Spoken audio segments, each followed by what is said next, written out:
The second out of 13. My dad split from my mom, then had more kids, and my mom had some more kids with her husband. And I pretty much helped raise my younger siblings because my mom was young when she had me and my sister, and she wasn't really a mom type figure. Only child, grew up in the country, so plenty of opportunities for imagination. Music was an interest, has always been an interest, and also I wanted to be an astronaut. Religious family, my grandfather was a pastor, and on my mother's side, and on my father's side, my grandmother and some of my aunts were in a gospel group.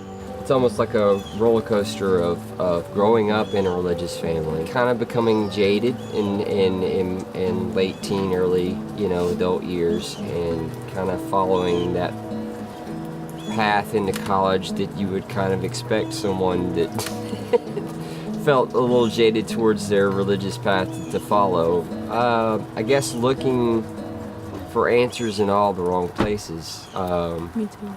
Especially when it came to drugs and alcohol. You get to a point even with those where you go, okay, I can't do this anymore. I can't do this anymore. And this is even before coming to Christ, and okay, I got to get this out of my life. And then starting a family and... You want me to tell it or you want to tell it? I'll tell it.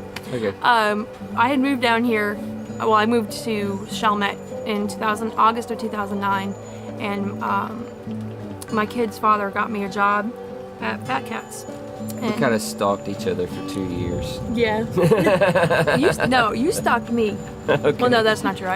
We knew, we had like this inkling that it would actually evolve into us getting married. We knew we weren't in a place to start anything, so for 2 years we were just mainly friends. We were both kind of a hot mess for a while, so we kept it on the friendship level for a while. Yeah.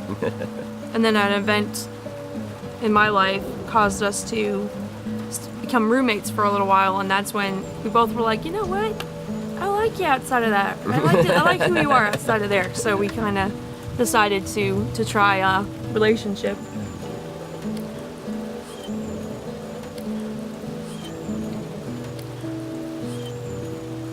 We first got invited to go to church by Deb and Steve Kofer, and we both liked what Pastor Doug said.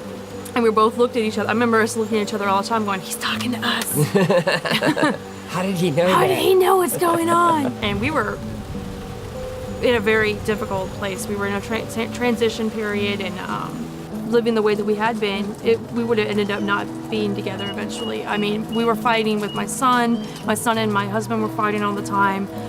It was a miserable place to be, and we fought almost daily, and it was bad. It was horrible fights because of past relationships I've had with men, and a bad relationship I've had with my father, and it just, all that came out, and I projected it onto him, and that put him in a difficult place, so he resented me.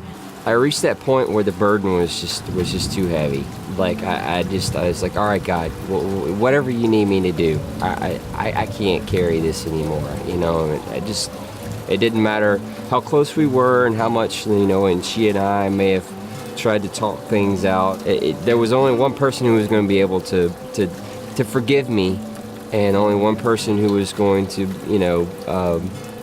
be able to take that burden away. Really strong men of God did some really horrible things, and God still used them, to glorify Him. That gave me comfort to know that, like, I could still have the past, the drugs and the alcohol and the things that go with the drugs and the alcohol, and going through that really dark period, depression, loneliness, what have you.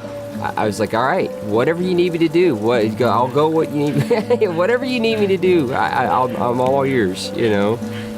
And it was a very difficult situation for me. And I was here at church actually, and Pastor had said if you need help with healing, you need some extra prayer to come up to the front. And I remember praying and finally just letting it go, and that weight came off my chest. Things are coming together more now that we've been more active in church. relationship with my son is getting a lot stronger, slowly getting a lot stronger, but it's still getting a lot stronger. And ourselves as a couple, we seem to be in a far better place than we were a year ago. Like our family, you know, we still have our bad days, but like our It's family 10 is times better than what it 180. was. And that's something, you know, purpose. You know, there's all sorts of self-help books on finding your purpose in life, you know, but really, I mean, until you ask God for that purpose, and I don't think we've even actually found our purpose yet. I feel like there's a ministry that we haven't even touched on yet. Yeah, and for me, I just feel like that I'm at the beginning, you know, this is my beginning journey. I'm being prepared for something, you know, further on down the road. Absolutely.